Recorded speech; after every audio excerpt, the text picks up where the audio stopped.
December নাগাদ দেশে ফিরে আত্মসমর্পণ করতে চান বলে দাবি করেছেন ভারতে পলাতক, ক্ষমতাচ্যুত এবং মৃত্যুদণ্ডপ্রাপ্ত সাবেক প্রধানমন্ত্রী শেখ হাসিনা।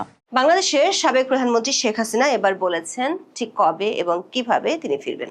গত 28শে জুন ভারতীয় সংবাদ মাধ্যম এনডিটিভিকে দেওয়া সাক্ষাৎকারে তিনি বলেছিলেন 2026 সালের মধ্যে তিনি মৃত্যুদণ্ড মাথায় নিয়ে বাংলাদেশে ফিরবেন। এনডিটিভি সহ এর আগে শেখ হাসিনার যতগুলো সাক্ষাৎকার ভারতীয় ও আন্তর্জাতিক গণমাধ্যমে প্রকাশিত হয়েছে সেগুলো ছিল ইমেল ইন্টারভিউ।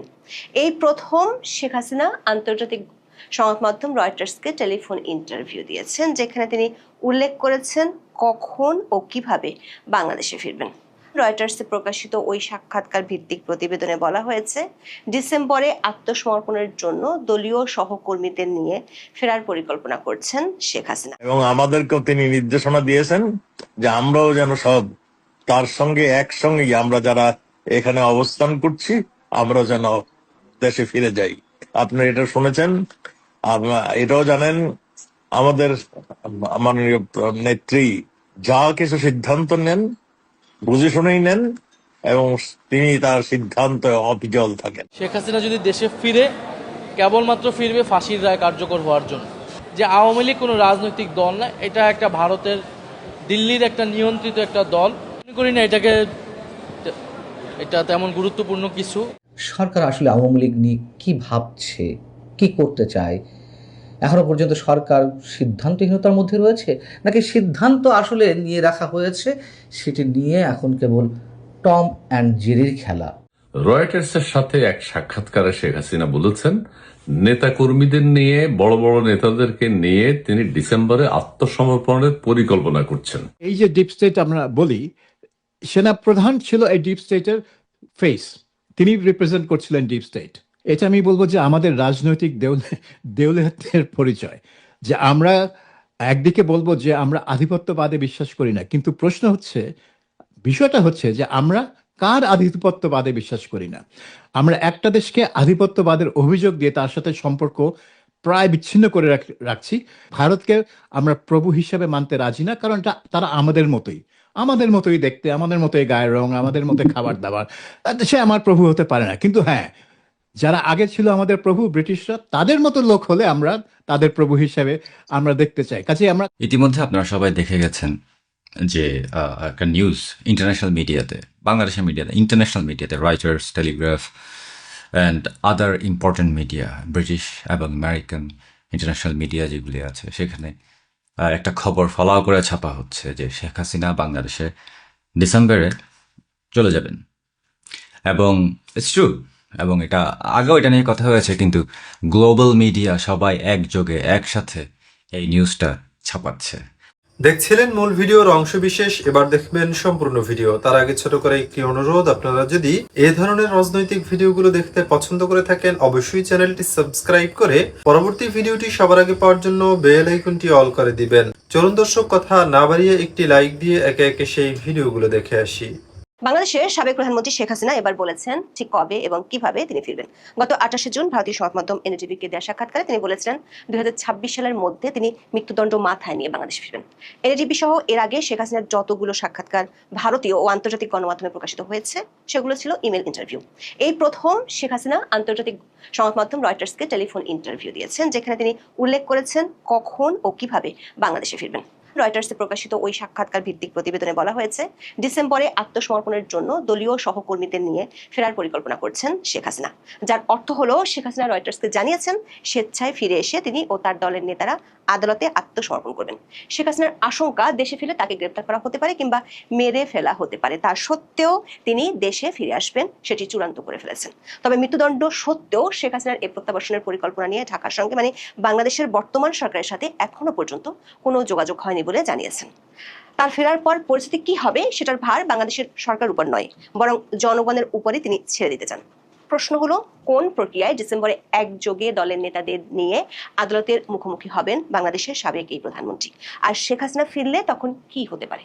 বিস্তারিত জানতে চলুন যাওয়া যাক বিশ্লেষণে।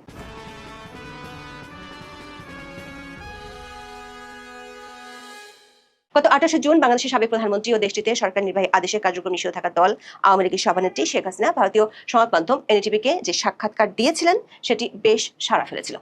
বিশ্বের কমপক্ষে 30টি দেশে 97টি সংবাদ মাধ্যমে এই সাক্ষাৎকার ছাপা হয়েছিল। এমনকি রয়টার্স ও এএফপির মতো আন্তর্জাতিক সংবাদ মাধ্যমও এনডিটিভির বরাত দিয়ে ওই সাক্ষাৎকারটি প্রকাশ করেছিল। দিল্লিতে থাকা বাংলাদেশের সাবেক প্রধানমন্ত্রীর ওই সাক্ষাৎকারটি এতটা সাড়া ফেলার বড় কারণ ছিল সেই সাক্ষাৎকারে তিনি প্রথমবারের মতো দেশে ফেরার সময়সীমা ঘোষণা করেছিলেন। বলেছিলেন তিনি চলতি বছরের মধ্যে বাংলাদেশে ফিরবেন। এমনকি তার বিরুদ্ধে মৃত্যুদণ্ডের রায় থাকা সত্ত্বেও তিনি বিচারের মুখোমুখি হবেন। দর্শক, 24-এর 5 আগস্ট থেকে শেখ হাসিনা দিল্লিতে আছেন। সেখান থেকে গত 2 বছরে বেশ কয়েক দফায় বহু ভারতীয় ও আন্তর্জাতিক সংবাদ মাধ্যমে সাক্ষাৎকার দিয়েছেন শেখ হাসিনা। তবে সেই সাক্ষাৎকারগুলো ছিল ইমেলে দেয়া। শেখ হাসিনার প্রথম টেলিফোন সাক্ষাৎকার প্রকাশ করেছে আন্তর্জাতিক সংবাদ মাধ্যম রয়টার্স। রয়টার্স তাদের প্রতিবেদনে বলেছে, বৃহস্পতিবার গভীর রাতে এবং শুক্রবার প্রায় ঘণ্টাব্যাপী টেলিফোন সাক্ষাৎকার দেন 78 বছর বয়সী শেখ হাসিনা। প্রতিবেদনটিতে বলা হয়েছে, শেখ হাসিনা নিজে এবং দলের সিনিয়র নেতারা যারা বাংলাদেশের বাইরে আছেন তারা সবাই ডিসেম্বরের দিকে বাংলাদেশে ফিরে আদালতে আত্মসমর্পণ করার পরিকল্পনা করছেন। শেখ হাসিনাকে কোট করে রয়টার্সের প্রতিবেদনে বলা হয়েছে, শেখ হাসিনা মনে করেন দেশে ফিরলে তাকে গ্রেপ্তার করা হতে পারে, এমনকি তাকে হত্যাও করা হতে পারে, তবুও তাকে ফিরতে হবে। তিনি বলেছেন, তবু আমাকে যেতেই হবে। প্রশ্ন হলো, শেখ হাসিনা ফেরার ব্যাপারে কেন এতটা কঠিন সিদ্ধান্ত নিয়েছেন? শেখ হাসিনা অভিযোগ করেছেন তার দলের নেতাকর্মীরা প্রচন্ড নির্যাতনের শিকার হচ্ছেন। যদি মৃত্যু হয় কিংবা তাকে মেরে ফেলা হয় তা সত্ত্বেও তিনি চান সে মৃত্যু যেন নিজ দেশের মাটিতে হোক, যেখানে তার বাবা মাকে কবর দেওয়া হয়েছে এবং যেখানে তাদের রক্ত ঝরানো হয়েছে। শেখ হাসিনা বলেছেন তার ফেরার পর কি হতে পারে তা নিয়ে তিনি বিচলিত নন, কারণ আগেও তার কারাগারে থাকার রেকর্ড আছে। শেখ হাসিনার আশঙ্কা দেশে ফিরলে তিনি গ্রেপ্তার হতে পারেন, এমনকি তাকে খুন করাও হতে পারে, তাতেও তিনি বিচলিত নন, কারণ এর আগেও তাকে কয়েকবার গ্রেপ্তার করা হয়েছিল। 1975 সালে তার পরিবারের বেশিরভাগ সদস্যকে হত্যা করার পর তিনি ও তার বোনকে দেশের বাইরে থাকতে হয়েছিল। সেখান থেকে 1981 সালে তিনি দেশে ফিরে সামরিক শাসনের বিরুদ্ধে প্রচারণার সময় তাকে কয়েকবার গ্রেপ্তার করা হয়েছিল। 1/11-এর পর তাকে দেশে ফিরতে বাধা দেওয়া হয়েছিল এবং তখনকার তত্ত্বাবধায়ক সরকার গ্রেপ্তারও করেছিল। শেখ হাসিনা দিল্লি থেকে রয়টার্সকে বলেছেন তার দলের প্রায় সব নেতাকর্মীর বিরুদ্ধে মামলা দায়ের করা হয়েছে এবং তাদের অনেকেই আত্মগোপনে রয়েছেন। তাই তিনি নেতাকর্মীদের উদ্দেশ্যে বলেছেন, এবার আমি বাড়ি ফিরছি, একদিন তোমাদের সবাইকেই আসতে হবে, আমরা সবাই মিলে আদালতে আত্মসমর্পণ করব। তবে তিনি ফেরার বা আদালতে আত্মসমর্পণের কোনো দিন বা তারিখ উল্লেখ করেননি। তিনি বলেছেন তিনি ন্যায় বিচারে বিশ্বাস করেন এবং তিনি মনে করেন একবার কার্যক্রম শুরু হলে জনগণের কাছে এটি স্পষ্ট হয়ে যাবে আদালত কতটা হাস্যকর এবং তিনি সেটাই প্রমাণ করতে চান। শেখ হাসিনা বলেছেন তার ফেরার এই পরিকল্পনা নিয়ে বাংলাদেশ সরকারের সঙ্গে তার কোনো যোগাযোগ হয়নি, কারণ তিনি মনে করেন গণতন্ত্র, ভোটাধিকার, আওয়ামী লীগের রাজনৈতিক অধিকার ও ন্যায় বিচার গোপন আলোচনার বিষয় নয়। শেখ হাসিনা সরকার উদ্দেশ্যে বলেছেন জনগণকে সিদ্ধান্ত নিতে দাও। বাংলাদেশের শেখ হাসিনা মোট 20 বছরেরও বেশি সময় প্রধানমন্ত্রী ছিলেন। কোটা সংস্কার আন্দোলনের মধ্য দিয়ে গড়ে ওঠা বিক্ষোভে আওয়ামী লীগ সরকারের পতন হলে 24-এর 5 আগস্ট শেখ হাসিনা দেশ ছেড়ে ভারতে চলে যান। এর মধ্যে ইউনূস সরকার আমলে দ্রুত গতিতে বাংলাদেশের আন্তর্জাতিক অপরাধ ট্রাইব্যুনালে একটি মামলায় শেখ হাসিনার বিরুদ্ধে ফাঁসির দণ্ড দেওয়া হয়। তার সাথে আওয়ামী লীগের সাবেক স্বরাষ্ট্রমন্ত্রী আসাদুজ্জামান খান কামালকেও মৃত্যুদণ্ড দেওয়া হয়েছিল। যদিও শুধু আওয়ামী লীগ নয়, আন্তর্জাতিক অনেক মহলের পক্ষ থেকে এই বিচার প্রক্রিয়ার স্বচ্ছতা নিয়ে অনেক প্রশ্ন আছে। এমন পরিস্থিতিতে শেখ হাসিনা এবার বললেন তিনি দলের সিনিয়র নেতাদের নিয়ে একযোগে দেশে ফিরে আদালতে আত্মসমর্পণ করবেন।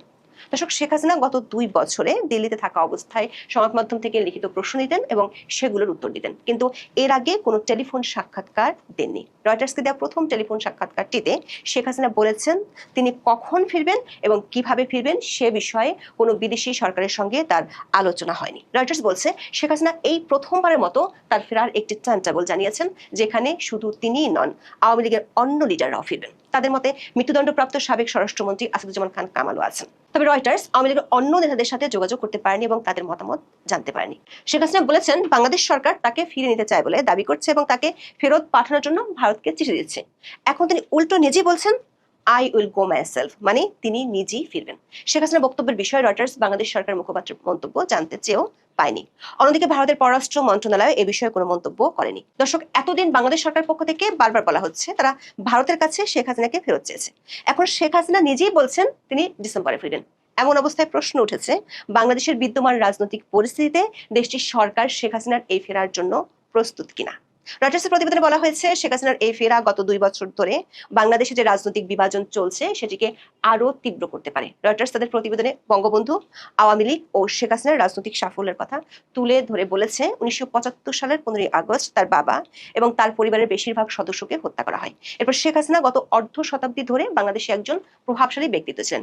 এক সময় তিনি গণতন্ত্রের জন্য লড়াই করেছিলেন, 17 কোটি মানুষের দেশের অর্থনীতি ঘুরিয়ে দেওয়ার কৃতিত্বও পেয়েছিলেন। কিন্তু সবশেষ তার বিরুদ্ধে ক্ষমতায় থাকাকালে ভিন্নমতকে দমন এবং গণতান্ত্রিক চেক অ্যান্ড ব্যালেন্স ভেঙে দেওয়ার অভিযোগ আছে। রয়টার্স বলছে শেখ হাসিনা এই অভিযোগগুলো অস্বীকার করেছেন। তিনি মনে করেন যখন একটি সরকার দীর্ঘ সময় ধরে কাজ করে তখন ভুল ঘটতে পারে, কোনো সরকার ত্রুটির ঊর্ধ্বে নয়, কিন্তু সরকার ভালো মন্দ ঠিক ও ভুল বিচার করার অধিকার জনগণের।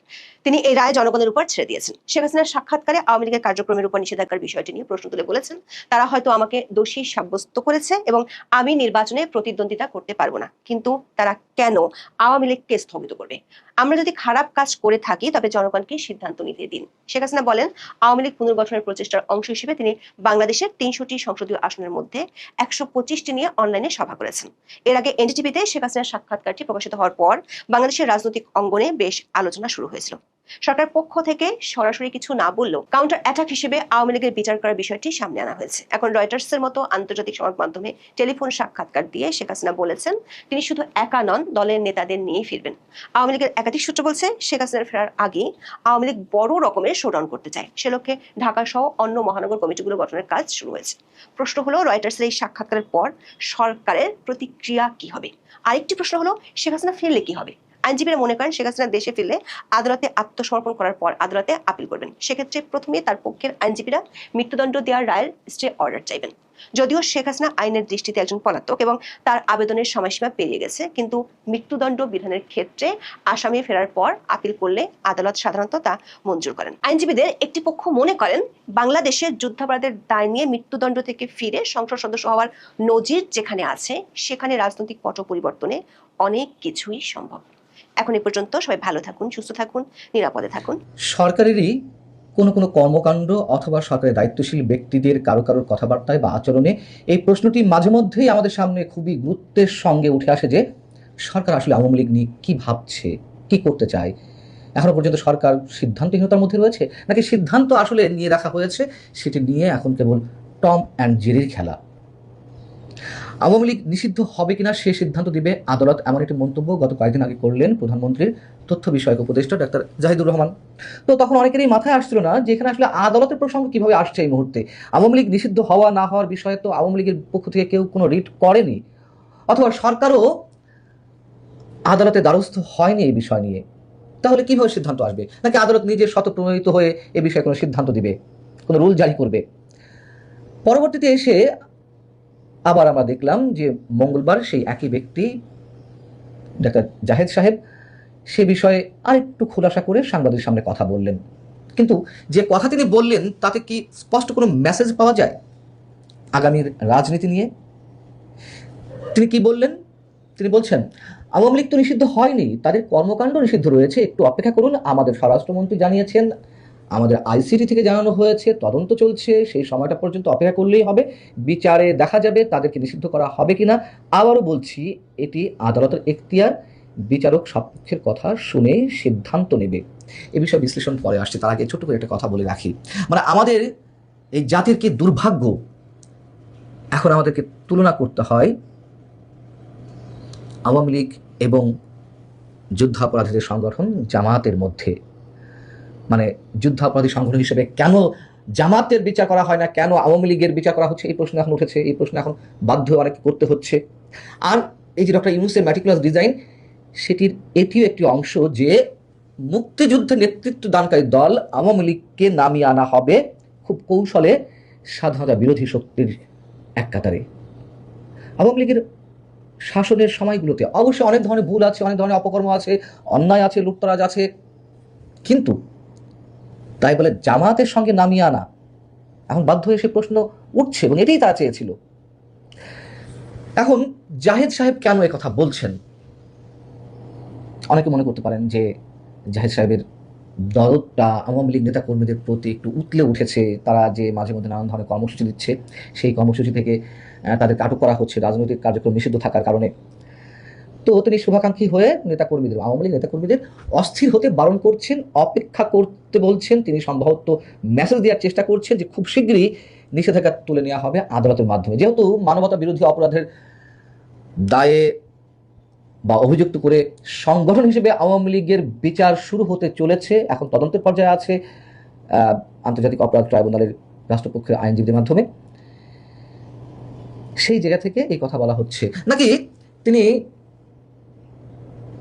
এমনটা মনে করার চেষ্টা করে এই কথা বলছেন অপেক্ষা করতে যে আওয়ামী লীগ যে কোনো সময় ভীষণ আকারের অনমূর্তি ধারণ করতে পারে, দেশের রাজনৈতিক পরিবেশ অস্থিতিশীল করে তুলতে পারে। এর জন্য আগে থেকে সরকারের পক্ষ থেকে একটা মেসেজ দেওয়া, না না তোমরা থামো, তোমাদের বিষয়ে একটা ব্যবস্থা হচ্ছে। প্রশ্ন হচ্ছে, যেটাই হোক না কেন, ডাক্তার জাহিদ সাহেবের উপরে আওয়ামী লীগের নেতা কর্মীরা কতটুকু আস্থা রাখবে, তার কথায় কতখানি গুরুত্ব দিবে। প্রথমত 12ই ফেব্রুয়ারি নির্বাচনের আগে মির্জা ফখরুল থেকে শুরু করে বিএনপির শীর্ষ নেতারা আওয়ামী লীগের ভোটারদের কাছে ভোট প্রার্থনা করেছিলেন। তারা আশ্বাস দিয়েছিলেন, প্রতিশ্রুতি দিয়েছিলেন যে বিএনপি ক্ষমতায় এলে আপনাদের কারো কেউ কিছু করতে পারবে না, বিএনপি আপনাদের পাশায় থাকবে, এ ধরনের কথাবার্তা বলেছিলেন। মির্জা ফখরুল ইসলাম আলমগীর তো আরো অনেকের চেয়ে কয়েক ধাপ এগিয়ে গিয়ে প্রায় মায়াকান্না করে ফেললেন। তিনি কি বললেন একটি নির্বাচনী সভায়, সম্ভবত তার নির্বাচনী এলাকা ঠাকুরগাঁয়ে, তার কথাগুলো আমি হুবহু কোট করছি। তিনি বলছিলেন নৌকার যিনি কান্ডারি সাবেক প্রধানমন্ত্রী শেখ হাসিনা, তিনি নেতাকর্মীদের ফেলে ভারতে পালিয়ে গেছেন, দিল্লিতে গিয়ে বসে আছেন, আর আমাদেরও বিপদে ফেলে গেছেন। কি ধরনের বিপদ? তিনি বলছেন শেখ হাসিনা থাকলে অন্তত একটি গণতান্ত্রিক ব্যবস্থা চলতো। বুঝুন অবস্থা, কি সম্মান প্রদর্শন করে কথা বলা হচ্ছিল। আওয়ামী লীগের নেতা কর্মীরাও ভাবছিলেন বিএনপি ক্ষমতা এলে সত্যি সত্যি তাদের দলের রাজনৈতিক কার্যক্রমের উপর দেওয়া যে নিষেধাজ্ঞা সেটা তুলে নেওয়া হবে, তাদেরকে মামলা মোকদ্দমায় পড়তে হবে না, এলাকা ছাড়া হয়ে থাকতে হবে না, তারা এলাকা ফিরে যেতে পারবে, পরিবার পরিজনের সাথে একসাথে থাকতে পারবে। কিন্তু ফল হলো কি উল্টোটা। সন্ত্রাস বিরোধী আইনে যে ধারায় ডক্টর ইউনূস আওয়ামী লীগের রাজনৈতিক কার্যক্রম নিষিদ্ধ করেছিল, সেই ধারাটি আইনে পাশ করে ফেলা হলো নতুন সংসদের প্রথম অধিবেশনেই। তারপর কি হলো? বিভিন্ন জায়গায় আওয়ামী লীগ নেতাকর্মীরা আক্রমণের মুখে পড়তে লাগলেন। একেবারে খুব ইনিশিয়াল স্টেজে সরকার ক্ষমতা আসার পরে কয়েকটি জায়গায় আওয়ামী লীগের কার্যালয় খুলে দেওয়া হচ্ছিল, কিন্তু তারপরই আমরা দৃশ্যপটগুলো পাল্টে যেতে দেখলাম। আক্রমণের মুখে পড়তে লাগলো আওয়ামী লীগ নেতাকর্মীরা, তাদের নামে নতুন নতুন মামলা হতে লাগলো, নতুন নতুন করে আরো অনেককে কারাগারে যেতে হলো, আবার কেউ কেউ জামিনও পেয়েছে, যেটা সত্য কথা। কিন্তু টোটাল সিনারিওটা কি? এখনো তো তারা এক অর্থে নিষিদ্ধ অবস্থায় রয়েছে। উল্টো সংগঠনের বিচার করা হচ্ছে। রাজনৈতিক কার্যক্রম নিষিদ্ধ থাকা তাও তো একটা ছিল যে না, ফর দ্য টাইম বিং রাজনৈতিক কার্যক্রম নিষিদ্ধ রয়েছে, একটা পর্যায়ে এগুলো উইথড্র করা হবে। দলের বিচার করার জন্য ট্রাইব্যুনালেও যাওয়া হলো, যাওয়ার প্রস্তুতি চলছে। আর ডাক্তার জাহেদ ব্যক্তি পর্যায় থেকে তার কথাটাও কতটুকু গুরুত্ব দিতে হবে? তিনি নিজেই তো মনে করেন যে আওয়ামী লীগ শুধু স্বৈরাচার নয়, আওয়ামী লীগ শুধু ফ্যাসিস্ট নয়, আওয়ামী লীগ পুরোপুরি একটা ডাকাতের দল, আওয়ামী লীগ মাফিয়া। তাহলে এই ডাক্তার সাহেব আমাদের তথ্য বিষয়ক উপদেষ্টা অপেক্ষা করতে বললেন ঠান্ডা রাখার জন্য। আবার স্থানীয় সরকার নির্বাচনের তফসিল ঘোষণা হতে যাচ্ছে 2-1 মাসের মধ্যে, এবং এগুলো করে একটা ঠান্ডা অবস্থায় রাখা, যদি ঠান্ডা অবস্থায় রাখতে পারে আমরা ওয়েলকাম জানাই। আওয়ামী লীগ কি করে সে আওয়ামী লীগের সিদ্ধান্ত। কিন্তু আমাদের কথা হচ্ছে যে এভাবে সত্যি সত্যি কোন দিকে নিয়ে যাওয়া হচ্ছে দেশের রাজনীতিকে, তার চেয়েও বড় কথা হচ্ছে আমাদের কারোর জন্য কারোর প্রতি দরদ দেখে লাভ নেই। বাস্তবতার জায়গা থেকে যে বিচার বিশ্লেষণগুলো করতে হচ্ছে, বিএনপি কতটা নিরাপদ, বিএনপি যে আওয়ামী লীগকে চরম প্রতিদ্বন্দ্বী হিসেবে ভয় পাচ্ছে যে ক্ষমতার ভাগিদার হয়ে যেতে পারে, যে কোনো সময় আওয়ামী লীগ ক্ষমতা চলে আসতে পারে, তাকে রাজনীতি করতে দিলে, এই ভয় তো। কিন্তু জামাত, বিএনপি এখন বুঝতে পারছে, আমি বারবার একটা কথা বলি, তারা যে খেলাটি খেলছে সেটি তাদের জন্য বুমেরাং হয়ে উঠতে পারে। সাম্প্রদায়িক মৌলবাদী শক্তি যেভাবে এক ধরনের রাজনৈতিক শূন্যতার মধ্য দিয়ে শক্তিশালী হয়ে উঠছে, যেই শক্তিশালীটা আওয়ামী লীগ করেছিল, এটাও সত্য কথা, আওয়ামী লীগ রাজনৈতিক শূন্যতা সৃষ্টি করেছিল, ঠিক এখন তাই চলছে। এবং এর মধ্য দিয়ে যেমন একটা ডক্টর ইউনূসের একটি জঙ্গিবাদী শাসন বাংলাদেশে প্রতিষ্ঠিত হয়েছিল, আবারও তাই হতে যাচ্ছে। এবং বিএনপি তার রাজনৈতিক ভবিষ্যৎটা কতটুকু বুঝতে পারছে আমরা জানি না। ক্ষমতায় এলে, ক্ষমতায় থাকলে অন্ধ হয়ে যায় সবাই, সেটি আবার আমরা প্রত্যক্ষ করছি। ভালো থাকুন সবাই। পলাতক স্বৈরাচার শেখ হাসিনা রয়টার্সকে দিয়ে একটা নিউজ করেছেন এবং সেখানে ক্লিয়ারলি বলেছেন আগামী ডিসেম্বরে তিনি দেশে ফেরত আসতে চান এবং তার যত নেতাকর্মী রয়েছে তাদেরকে নিয়ে দেশে ফেরত আসতে চান। ডিসেম্বর নাগাদ দেশে ফিরে আত্মসমর্পণ করতে চান বলে দাবি করেছেন ভারতে পলাতক, ক্ষমতাচ্যুত এবং মৃত্যুদণ্ডপ্রাপ্ত সাবেক প্রধানমন্ত্রী শেখ হাসিনা। ডিসেম্বরে দেশে ফিরবেন জুলাই অভ্যুত্থানে পলাতক প্রধানমন্ত্রী শেখ হাসিনা। তবে শুধু তিনি একা নন, বরং দলীয় শীর্ষস্থানীয় নেতাকর্মীদের নিয়ে ফিরবেন বলে জানান। হত্যার হুমকি থাকা সত্ত্বেও তিনি ফিরতে চান বলে আন্তর্জাতিক গণমাধ্যম রয়টার্সকে জানিয়েছেন। এটা বেশ কয়েকটা মেসেজ একসাথে দেওয়ার চেষ্টা করা হয়েছে এবং ইন্টারন্যাশনাল মিডিয়াকে স্পেসিফিক্যালি ব্যবহার করা হয়েছে যাতে ক্লিয়ার যে হাসিনার ইন্টেনশন আসলে কি, কিভাবে কি করতে চায় সেটা নিয়ে মূলত আমার শর্ট একটা ডিসক্রিপশন আমি দেওয়ার চেষ্টা করবো, যেখানে ক্লিয়ার করে তুলে ধরার চেষ্টা করবো আসলে তারা কি করতে চায়।